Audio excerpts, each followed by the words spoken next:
সংসদকে অকার্যকর করে দিবেন 12 তারিখের পরেই যদি জুলাই সনদ বাস্তবায়ন না হয়। বিএনপির ভিতরে আর এক বিএনপির উদয় হয়ে গেছে। এখান থেকে আমরা এক পাও সরব না এবং আগামী সংসদে চলতে দেবেন ইনশাআল্লাহ। দেখেন, বাংলাদেশ এমন একটা রাষ্ট্র যে রাষ্ট্রে আমাদের চাওয়াটাকে পূরণ করার জন্য জীবন দিতে হয়, আবার সেই চাওয়াটাকে চাওয়ার জন্য আবার আমাদেরকে অনশন করতে হয়।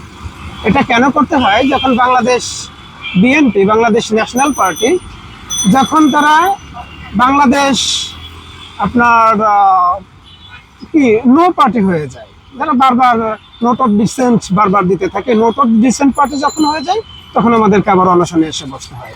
দেখেন, নোট অফ ডিসেন্ট দেওয়াটা বিএনপির অধিকার, এটা তাদের গণতান্ত্রিক অধিকার।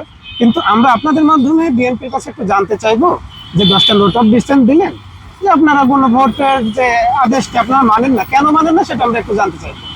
আপনারা কেন গুম খুনের যে ব্যাপারটা আপনারা না করে দিলেন, আপনারা আবার পরবর্তীতে কাদেরকে গুম খুন করতে চান, আমরা সেটা রাষ্ট্রীয় কারণেই হোক, যে কোনো কারণেই হোক, আমরা জানতে চাই যে আপনারা এটা কেন রাখতে চান।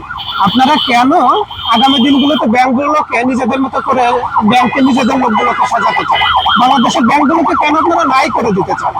আমরা আপনারা যেমন নোট অফ ডিসেন্ট দিতে আপনাদের গণতান্ত্রিক অধিকার, আমরা সেহেতু জানতে চাই যে আপনারা যেহেতু একটা বড় রাজনৈতিক দল, এটা কি আপনাদের দলের বাইরে গিয়ে আপনারা এই আপত্তিগুলো জানালেন, নাকি আপনারা দেশের বাইরে গিয়ে, দেশের বিরুদ্ধে গিয়ে আপনারা আপত্তিগুলো জানালেন? আমাদের এই যে প্রশ্নগুলো, এগুলো ক্লিয়ার হয়ে গেলেই আমরা আমাদের অনশনটাকে তুলে দেব। অন্যথায় আমরা অবশ্যই জুলাই সনদের পুঙ্খানুপুঙ্খ বাস্তবায়ন ছাড়া এখান থেকে আমরা এক পাও সরব না এবং আগামী সংসদে চলতে দেব ইনশাআল্লাহ। হয় না যে বিএনপি বাস্তবায়ন করতে চাচ্ছেন, এভাবে ঢালাও ভাবে বিএনপিকে বলা উচিত হবে না। আমরা দেখেছি যে বিএনপির ভিতরে আর এক বিএনপির উদয় হয়ে গেছে। আপনারা দেখেছেন যে বাংলাদেশে এটাই প্রথম যে প্রধানমন্ত্রী নিজে সংসদে উপস্থিত থাকা অবস্থায় প্রধানমন্ত্রীর পক্ষে আরেকজন বলছে না, প্রধানমন্ত্রী নিজে অসুস্থ, না উনি কথা বলতে পারেন না, এরকম কিছু না, উনি অযোগ্য, সবকিছু থাকার পরেও যখন অন্য একজন কথা বলে, অন্য একজন দায়ভার নিজের কাঁধে তুলে নেয় এবং সেটার জন্য তারা আইন করে নিতে চায়, তখন আমাদের বুঝতে হবে বিএনপির ভিতর বিএনপির আর একটা পক্ষ দাঁড়িয়ে গেছে, যেটা শহীদ জিয়ার আদর্শটাকে পাশ কাটিয়ে তারা নতুন একটা আদর্শকে দাঁড় করাতে যায়, যেটা বাংলাদেশের পরিপন্থী। আমার কথাটা বুঝতে পেরেছেন? এই জন্য জুলাই সনদে বিএনপি চাই না, সেটা আমরা ঢালাওভাবে বলতে চাই না। আলোচনা সমালোচনা এগুলো চলতেই থাকবে যতদিন বাংলাদেশ থাকবে। হাদি ভাই বলতো, যতদিন বাংলাদেশ থাকবে ততদিন আধিপত্যবাদ থাকবে, যতদিন বাংলাদেশ থাকবে আধিপত্যবাদের বিরুদ্ধে লড়াই চলবে, আজাদির সন্তানেরা যুগে যুগে লড়ে যাবে। আলোচনা সমালোচনা এগুলো চলতেই থাকবে। আমাদের কথা হলো, যদি জুলাই সনদ বাস্তবায়ন না হয়, এই সংসদের কোনো আইনগত ভিত্তিই থাকে না।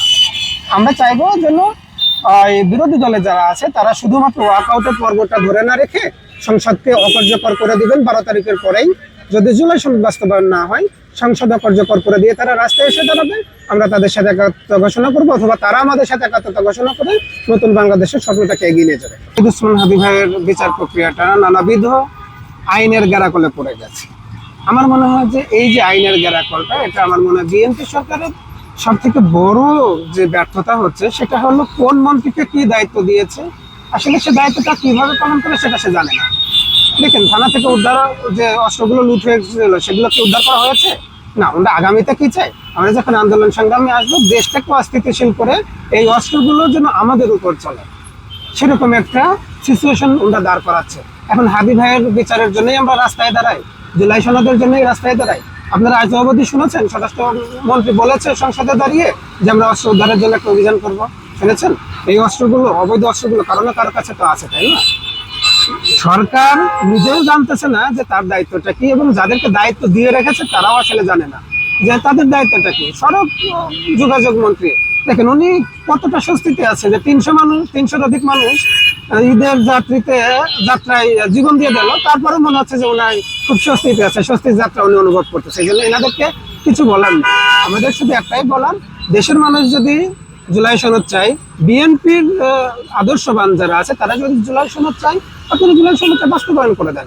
অন্যথায় এর সাথে, জুলাই সনদের সাথে আপোষ করার কোনো সুযোগ এখন নাই, পরবর্তীতেও থাকবে না।